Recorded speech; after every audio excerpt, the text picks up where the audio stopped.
The fluorescent lights of Daisy's diner flickered, casting a pale glow over the chipped formica tables and the faded red vinyl booths.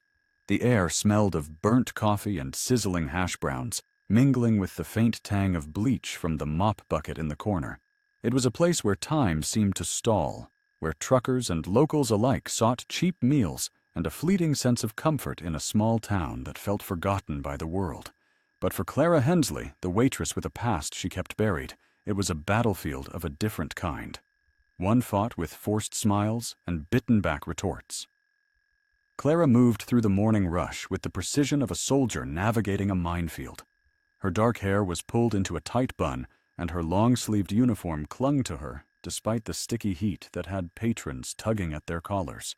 She kept her left arm angled away from prying eyes, her scarred hands hidden as she poured coffee with a steady grip. For 4 years, she'd endured the whispers, the stares, the occasional cruel jab about her disfigured skin. "What's wrong with her hands?" a child had once asked loudly, only to be hushed by a mortified parent. Clara had learned to let it slide, to keep her head down and her secrets locked away. But today, something was different. In the corner booth, Daniel Pierce sat hunched over a cup of coffee that had gone cold an hour ago. His calloused fingers traced the rim of the mug, his eyes fixed on Clara with an intensity that bordered on obsession. He was a man in his late 40s, his face weathered by years of sun and sorrow, his denim jacket patched at the elbows. A faded photograph rested in his pocket, its edges worn from years of handling. A snapshot of soldiers in desert fatigues, their smiles bright with the reckless confidence of youth. It was taken in Anbar Province, Iraq, 2007, before a single night shattered everything he knew. For 17 years, Daniel had searched for the woman who'd saved his life, chasing ghosts through veterans' halls and online forums. Now, watching Clara's deliberate movements, the way she scanned the room, the clipped efficiency of her steps, he felt a spark of certainty. It has to be her, he thought, his heart pounding against the weight of the photo pressed to his chest. The bell above the door jangled, slicing through the diner's hum like a warning shot. Ethan Caldwell swaggered in, flanked by 2 co-workers from Caldwell Construction. At 6'3", Ethan carried himself with the arrogance of a man who'd never been told no. His company polo stretched tight over a frame built more for show than labor. His eyes swept the room, landing on Clara like a hawk spotting prey. His lips curled into a smirk, and his companions, a wiry man with a nervous laugh and a stocky one with a buzz cut, followed his lead, their chuckles low and predatory. The diner's atmosphere shifted, the air growing heavy with the promise of trouble.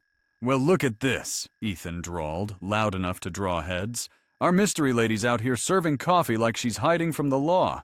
What's with the sleeves, sweetheart? Got something to show us?"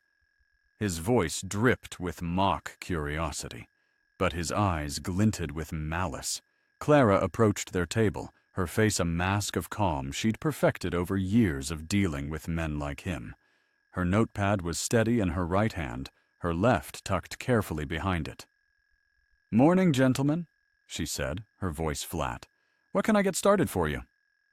Ethan leaned back, crossing his arms with a theatrical sigh. "I'm just trying to figure out what kind of accident leaves hands looking like that," he said, his tone loud enough to carry. "Car wreck? Kitchen fire?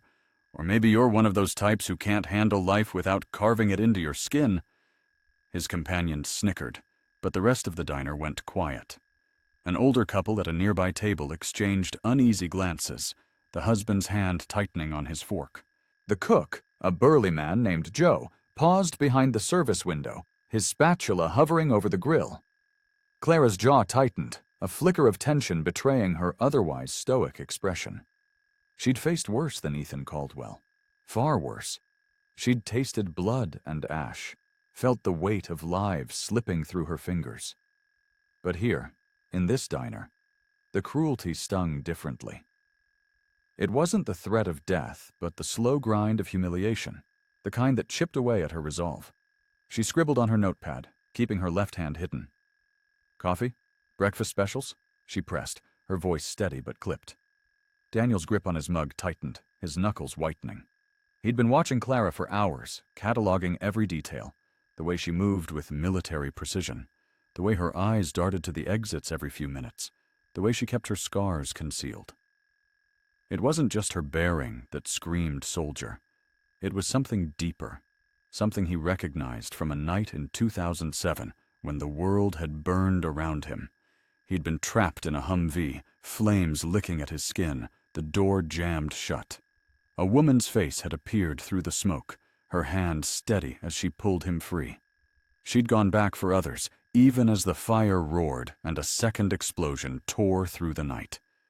Daniel's fingers brushed the photograph in his pocket, the memory of her voice, calm, commanding, echoing in his mind. "Stay with me. You're not dying today." Ethan's voice cut through Daniel's thoughts, sharper now. "Come on, don't be shy. Let's see those scars. Bet they tell a story." He reached for Clara's arm, his fingers brushing her sleeve. She stepped back, quick and controlled, but not before his hand caught the fabric, tugging it up just enough to reveal a glimpse of jagged, puckered skin. And something else. A tattoo, stark against the scars. 1st Infantry Division, Anbar 2007, etched with crossed rifles and the division's insignia. The sight hit Daniel like a shockwave, his breath catching as the diner seemed to tilt around him. A young woman at a nearby table gasped, her phone already out. "That's a military tattoo," she whispered, loud enough for others to hear. Heads turned, eyes widening as the implications sank in. Ethan, oblivious to the shift, laughed harshly. "What, you buy that at a thrift store? Playing soldier to scam free coffee? Stolen valor's pathetic, lady." His words were a mistake, a match tossed into dry grass, but he was too drunk on his own bravado to notice. Daniel was on his feet before he realized it, his chair scraping against the linoleum. The photograph in his pocket felt like a live wire, burning with the weight of 17 years of searching. Clara's eyes met his for a split second, and he saw it. A flicker of recognition, of fear, of something buried deep. The diner held its breath, the tension coiling like a spring ready to snap. Ethan's laughter faltered as Daniel stepped forward, his voice low, but carrying the weight of a grenade. "1st Infantry," he said, the words cutting through the silence. "Anbar, 2007. That's not a thrift store tattoo." Clara's face paled, her hand frozen halfway to pulling her sleeve down. The room seemed to shrink, the walls closing in as past and present collided. Daniel's heart pounded, his mind racing through memories of fire and blood, of a woman who'd run into hell to pull him out. "Sergeant Hensley?" he asked, his voice breaking. "Clara Hensley?" The words hung in the air like smoke after a blast, heavy and suffocating. Clara Hensley's tray slipped from her hands, crashing to the linoleum with a sound like gunfire. Ceramic mugs shattered, forks skittered across the floor, and coffee spread in dark, jagged pools. She stumbled back, her scarred hand grasping the counter for balance, her legs trembling as if the ground had shifted beneath her. "No," she whispered, shaking her head, her voice barely audible over the diner's stunned silence.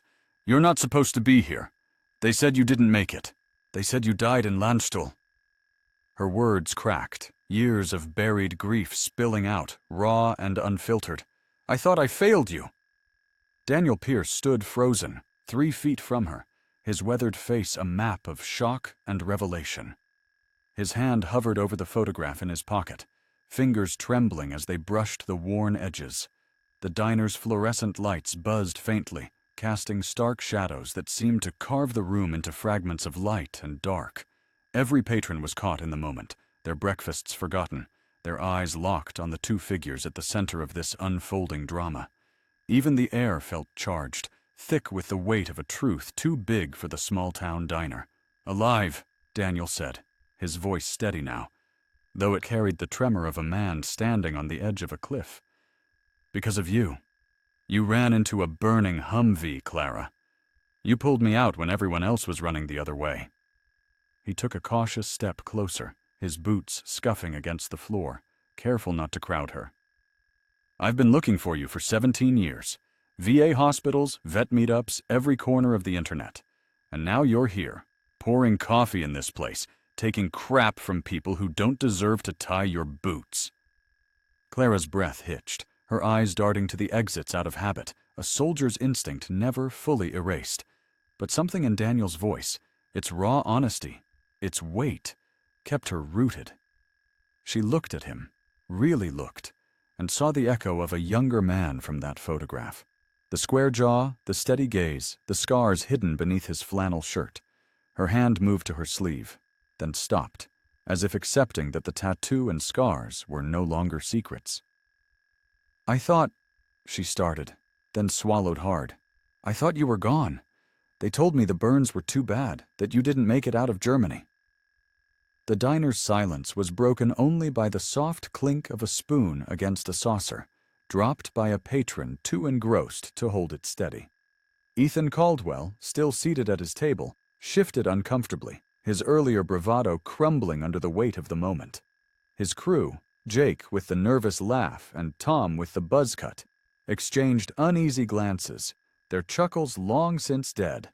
Ethan's smirk had faded, but his pride wouldn't let him back down. "This is some sob story," he muttered, loud enough for nearby tables to hear. "What, we're supposed to believe she's some war hero? Probably just a cook who burned herself on a fryer." The words landed like a grenade with a loose pin, and the diner's collective mood shifted from shock to anger. The elderly man at table 4, Harold Grayson, stood fully now, his weathered hands gripping the edge of his table. His wife, Ellen, didn't stop him this time, her eyes bright with tears. "You disrespectful little punk," Harold growled, his voice rough with age and fury. "I flew choppers in Nam. I know a soldier when I see one, and that woman's got more courage in her scars than you'll ever have." Ethan's face flushed, but he doubled down, his voice rising in a desperate bid to regain control. "Come on, this is all an act. Stolen valor, that's what this is. She's playing you all for sympathy, probably to scam free food or whatever." He pointed at Clara, his finger shaking slightly. "Those scars? Bet she got 'em in a bar fight or some trailer park mess, not some fake Iraq story." Daniel's head snapped toward Ethan, his eyes narrowing to slits. The air around him seemed to crackle, the quiet intensity of a man who'd faced death and walked away. He stepped away from Clara, his movements deliberate, like a predator sizing up prey. "You want to talk about scars?" he said, his voice low, but carrying the force of a battlefield command. "You want to know what it's like to burn alive? To know you're seconds from death, and to see someone choose to run into that fire for you?" He paused, letting the words sink in, his gaze pinning Ethan to his seat. "July 12th, 2007, Anbar Province. 118 degrees, no shade, just dust and death. Our convoy was hit by an IED. My Humvee flipped, caught fire. The door was jammed, the flames were eating through the seats, and I was trapped." The diner leaned in, every soul hanging on his words. Even Joe, the cook, had stepped out from the kitchen, his massive frame filling the doorway, his spatula forgotten in his hand. Daniel's voice dropped, forcing everyone to strain to hear, a storyteller's trick that made the moment feel sacred. "Rodriguez was driving, 23, from Tucson. Wanted to be a teacher someday. The blast took him instantly. Carter was in the back, bleeding out, but still breathing. I could hear him screaming my name, begging for help. And me? I was pinned, my legs caught, my skin starting to blister. I could smell it, my own flesh burning. You ever smelled that, Caldwell? You ever known what it's like to pray for a quick death because the slow one's coming for you?" Ethan's mouth opened, then closed, his bravado wilting under Daniel's unrelenting stare. The diner was a tableau of held breaths, of wide eyes and clenched fists. Clara stood behind the counter, her face pale but composed, her scars now a badge of something far greater than shame. Daniel continued, his voice steady but laced with pain. "That's when she came. Sergeant Clara Hensley, our medic. She wasn't supposed to be there. Medics stay back, treat the wounded from a safe distance. But Clara, she never followed that rule. She ran into the fire, her uniform catching sparks, her hands tearing at the window with nothing but a knife and sheer will. She pulled me out, dragged me through a hole too small for a man my size, and then, God help her, she went back for Carter. The room was silent, save for the faint hum of the air conditioner and the soft sob of a woman at a corner table. Clara's eyes were fixed on the floor, her shoulders trembling as memories she'd locked away came roaring back. The taste of sand, the heat of flames, the weight of a soldier's body as she dragged him to safety. Daniel's voice softened, but it didn't lose its edge. The second IED went off as she reached Carter. She threw herself over me, took the shrapnel, the heat, the debris. Her back, her arms, they were shredded. But she didn't stop until the quick reaction force pulled us out. She saved my life, and 9 others that day. 9 families who didn't get a folded flag because of her. Ethan's face was ashen now, his phone buzzing on the table, ignored.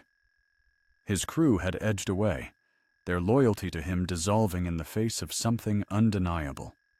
The young woman with the phone was still recording, her stream climbing past 100,000 viewers. "This is going viral," she whispered, her voice shaking with excitement. "Branson Construction's gonna hear about this." The digital world was closing in, turning the diner's walls into a stage for the world to see. The diner's air felt like it could ignite, charged with the raw energy of Daniel Pierce's words and the weight of Clara Hensley's exposed truth.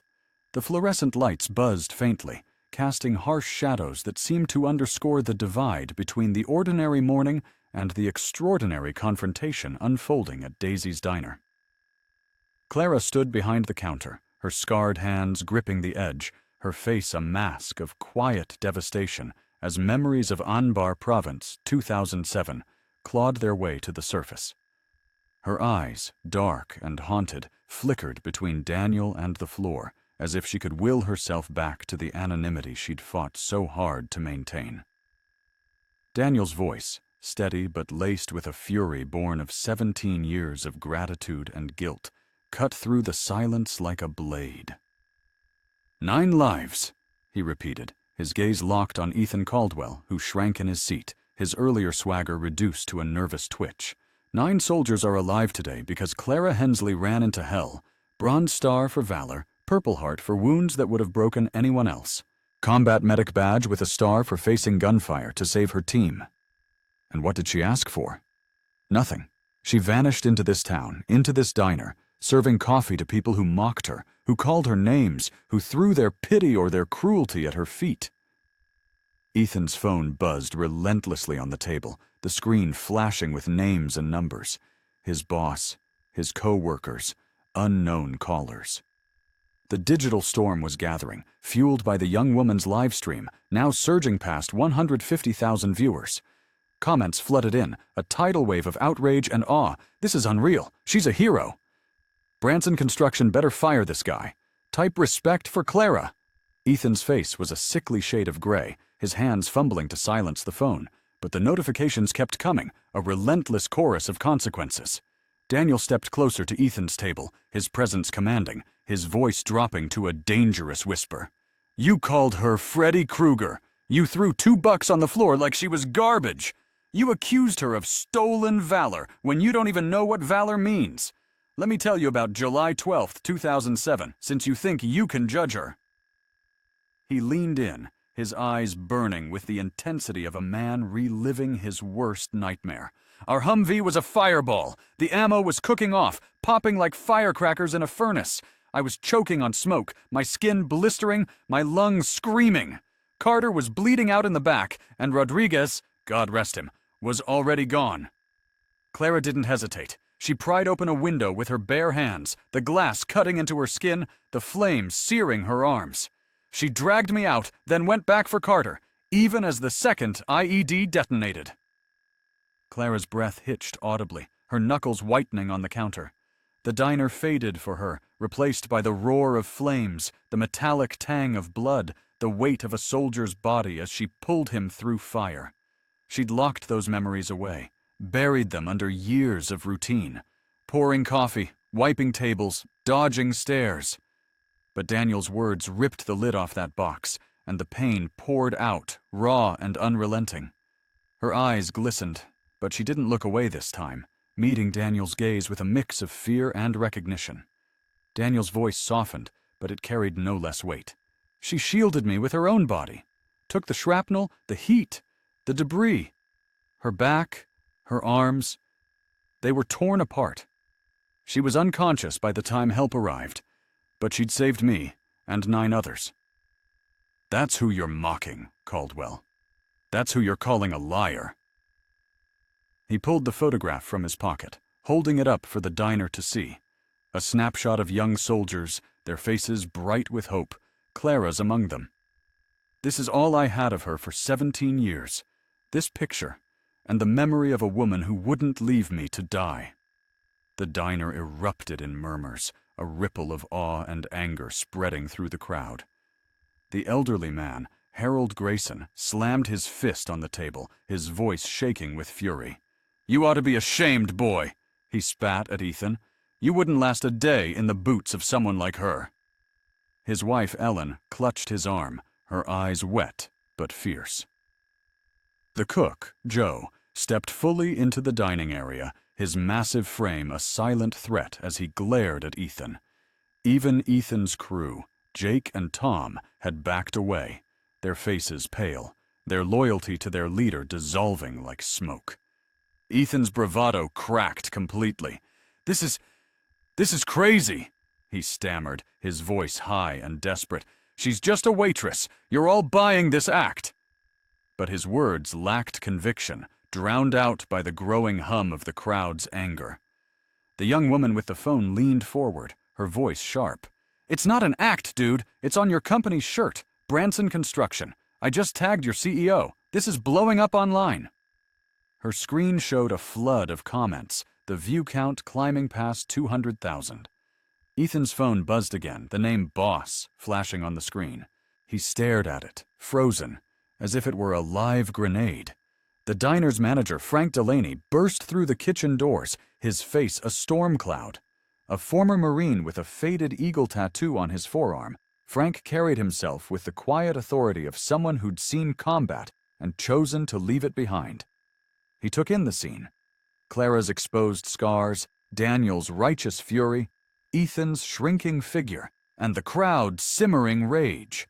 "What the hell's going on here?" he barked, his voice cutting through the noise like a drill sergeant's command.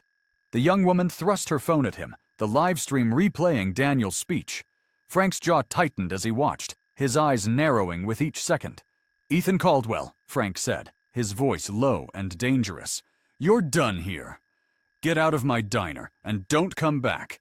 If I see you within a block of this place, I'll have you arrested for assault and harassment." He pointed at the door, his arm steady as steel. Ethan scrambled to his feet, his phone still buzzing.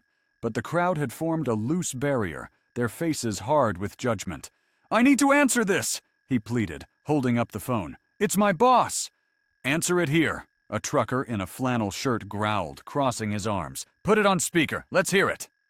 The crowd murmured agreement, their collective will pinning Ethan in place. With shaking hands, he hit the speaker button. His boss's voice exploded into the diner, sharp and furious. "Caldwell, what the fuck did you do? Our inbox is flooded, our website's down, and news vans are on their way. You're fired. Don't come near the office. Don't use us as a reference. And you better hope this doesn't end in a lawsuit." The line went dead, leaving Ethan staring at the phone, his world collapsing in real time. Clara spoke, her voice soft but clear, cutting through the chaos. "I didn't want this," she said, her eyes on Daniel, then Ethan. "I just wanted to do my job, to live quietly. My past isn't a show for anyone's entertainment." She paused, her gaze softening as she looked at Daniel. "I thought about you every day. Every time I saw these scars, I saw you, Rodriguez, Carter. I thought I failed them. I thought I failed you." Her voice broke, tears spilling down her cheeks. "I'm sorry I wasn't enough." Daniel crossed the space in 2 strides, his arms wrapping around her in a hug that spoke of shared pain and unspoken debts. "You were enough," he said, his voice thick. "You saved who you could. My kids are alive because of you. My wife has a husband because of you." The diner erupted in applause, the sound swelling from tentative claps to a thunderous roar, a collective release of emotion that shook the walls. The applause in Daisy's diner swelled like a tide, rolling through the cramped space and shaking the dusty ceiling fans. The morning sun streamed through the grimy windows, bathing Clara Hensley and Daniel Pierce in a warm glow that felt almost sacred, as if the light itself recognized the weight of their reunion.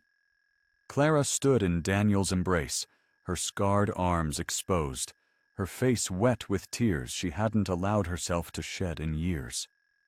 The diner's patrons, truckers, locals, a young woman still clutching her phone, stood or leaned forward, their claps a chorus of respect and awe. Even Ethan Caldwell's crew, Jake and Tom, joined in, their faces flushed with the shame of their earlier laughter.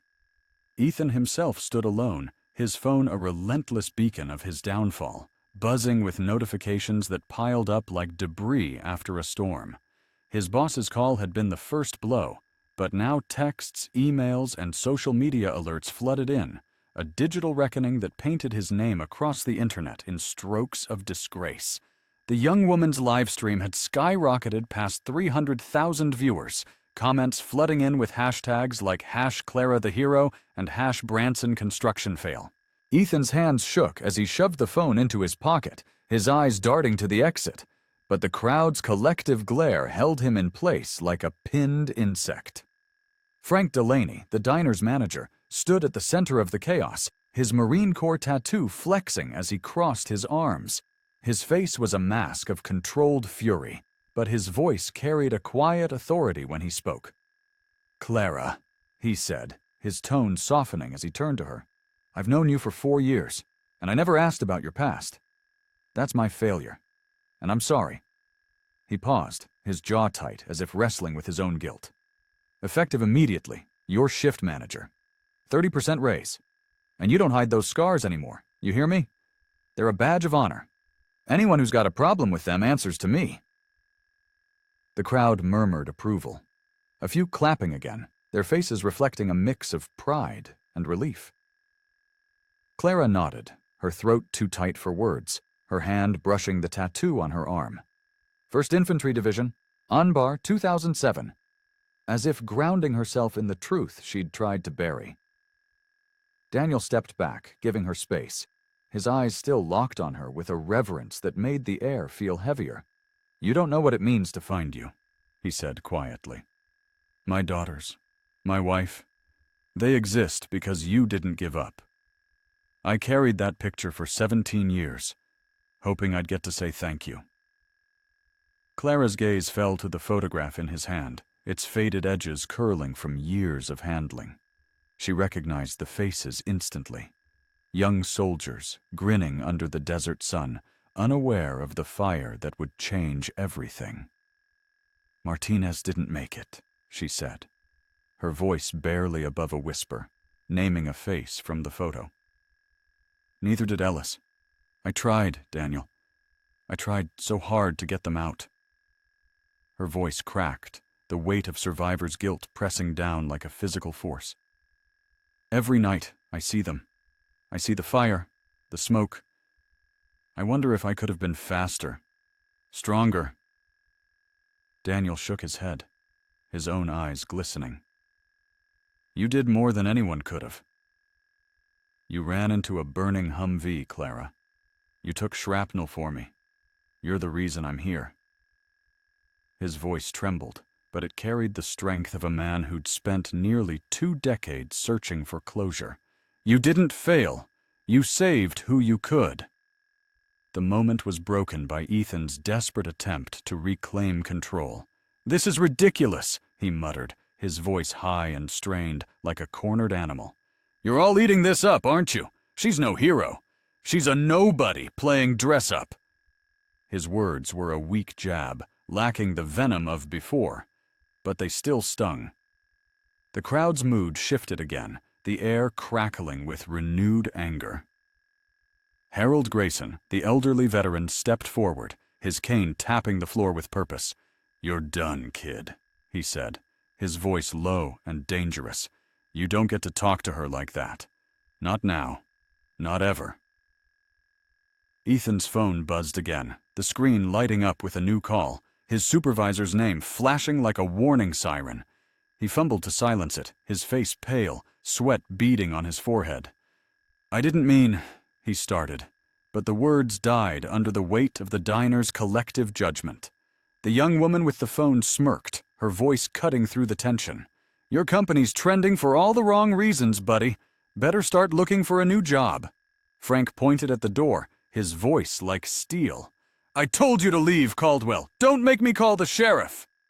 The crowd parted just enough to let Ethan stumble toward the exit, his head down, his phone still buzzing with the relentless hum of consequences.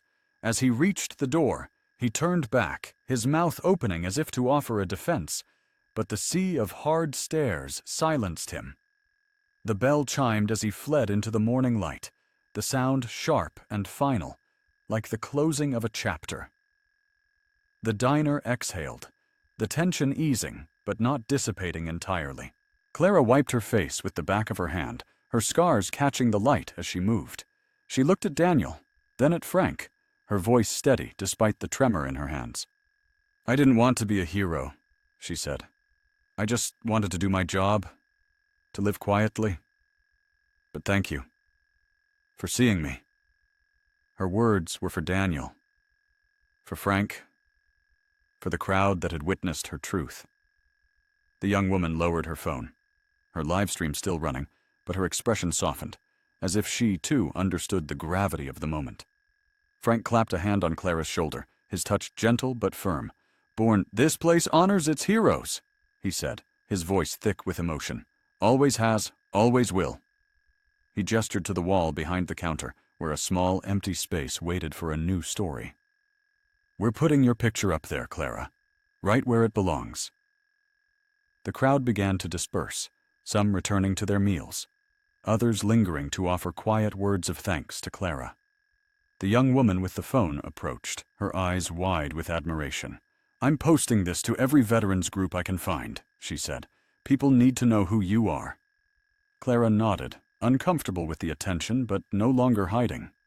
The weight of her past felt lighter, shared now with those who understood its cost. 6 months later, Daisy's diner had changed. Clara stood behind the counter in her manager's uniform, short sleeves revealing her scars and tattoo without shame. The wall behind her now held a framed photo of Sergeant Clara Hensley in combat gear, alongside a placard reading "Our Hero," joined by pictures of other local veterans. The diner had become a quiet shrine to sacrifice, its morning rush filled with a new kind of respect. The bell chimed, and Ethan Caldwell stepped inside, his posture hesitant, his arrogance gone. He wore a plain work shirt, its sleeves rolled up to show calloused hands, evidence of months spent volunteering at the local Veterans Center. He placed an envelope on the counter, his voice low. "I know I'm not welcome here," he said, "but I had to bring this myself. It's $5,000 from our fundraising at the center. It's not enough, but it's a start." The bell's chime lingered in Daisy's diner, a soft echo against the hum of the morning rush. Clara Hensley stood behind the counter, her manager's uniform crisp, its short sleeves revealing the scars and tattoo she no longer hid. The 1st Infantry Division insignia on her arm gleamed under the fluorescent lights, a quiet testament to a past that had once been a burden, but now felt like a reclaimed badge of honor. The diner had transformed in the 6 months since that fateful morning, its walls now adorned with framed photos of local veterans, Clara's at the center, a placard beneath it reading "Our Hero." The air carried the familiar sense of coffee and bacon, but there was something new, too, a sense of reverence, a community that had witnessed sacrifice and chosen to honor it. Ethan Caldwell stood just inside the doorway, his broad frame hunched as if trying to make himself smaller. Gone was the swagger, the gym-polished muscles replaced by a leaner build, earned through months of manual labor at the Veterans Center. His work shirt bore patches from the center, and his hands, once soft and manicured, were now rough with calluses from hauling supplies and repairing wheelchairs. He placed the envelope on the counter with care, as if it were fragile, his eyes fixed on the scratched Formica rather than Clara's face. "I know I don't belong here," he said, his voice low, rough with something that might have been shame. "But I had to bring this myself. $5,000 from the Veterans Center fundraiser. It's not enough to fix what I did, but it's something." Clara studied him, her expression unreadable. The diner's chatter softened, patrons glancing over with a mix of suspicion and curiosity. Harold Grayson, the elderly veteran at table 4, half rose from his seat, his cane tapping the floor, ready to intervene if needed. His wife Ellen placed a hand on his arm, but her eyes were sharp, watching Ethan like a hawk. The young woman who'd live-streamed that day 6 months ago was back, her phone in her pocket but her gaze alert, as if ready to document another chapter. Even Joe, the cook, leaned against the kitchen doorway, his massive frame a silent warning. Ethan's hands trembled slightly, the envelope's back covered in handwritten notes and signatures from veterans at the center, men and women who'd apparently decided he'd earned the right to stand here. "They made me work for this," he said, his voice steady despite the weight of the moment. 6 months showing up every day.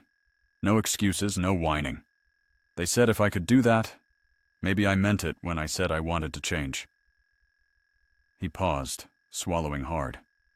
"I lost everything after that day. My job, my marriage, my house. Had to move back with my folks, but the worst part was seeing who I'd become.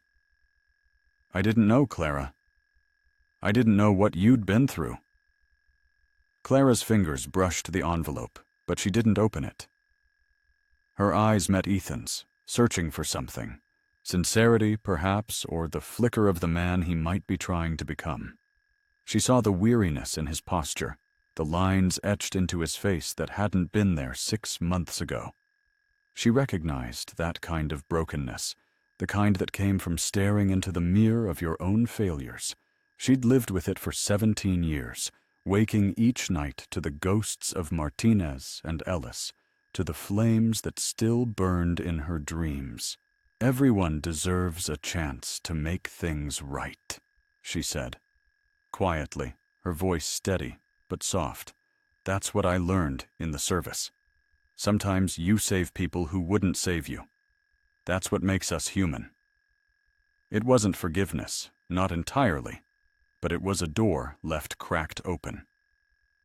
Ethan nodded, his shoulders sagging with relief or exhaustion, or both. "Thank you," he said, the words almost a whisper. He hesitated, as if waiting for more, then turned toward the door. Clara's voice stopped him. "Ethan?" He looked back, his hand on the bell. "The Veterans Center always needs help," she said, a faint smile touching her lips. "Keep showing up. That's all any of us can do." The bell chimed as Ethan stepped into the morning light, the sound softer this time, like a note of tentative hope. The diner returned to its rhythm, clinking mugs, murmured conversations, the sizzle of the grill, but the air felt different, lighter, as if a wound had begun to heal. Clara tucked the envelope into the drawer, her fingers lingering on the signatures, a reminder that redemption, like sacrifice, was a choice, made one day at a time. Daniel Pierce sat at the corner booth, his coffee fresh this time, his eyes softer as he watched Clara move through the rush with her old precision. He'd been coming to the diner every week since that day, not to relive the past, but to build something new, a friendship forged in shared scars. He'd shown Clara pictures of his daughters, now teenagers, and told her stories of the life she'd given him. She'd listened, sometimes smiling, sometimes quiet, her own healing a slow but steady process. The young woman from the live stream approached Clara during a lull, her phone out but not recording. "I shared your story with every veterans group I could find," she said, her voice earnest. "People are donating to the center in your name. They're calling you a hero." Clara shook her head, uncomfortable with the word, but her smile was genuine. "I'm just a waitress," she said, then paused, her hand brushing her tattoo. "But I'm proud of what I did." Frank Delaney emerged from the kitchen, wiping his hands on a towel, his marine tattoo catching the light. "Clara, that wall's getting crowded," he said, nodding to the veteran photos. "But yours stays front and center." He clapped her shoulder, his gruff voice warm. "Your family here. Always will be." As the morning rush wound down, Clara stood behind the counter, her scars no longer a secret, her past no longer a shadow. The diner had become more than a place to serve coffee. It was a sanctuary for stories, for sacrifices, for second chances. And for Clara, it was a place where she could finally stand tall, her wounds a testament to a life spent saving others, even when it cost her everything.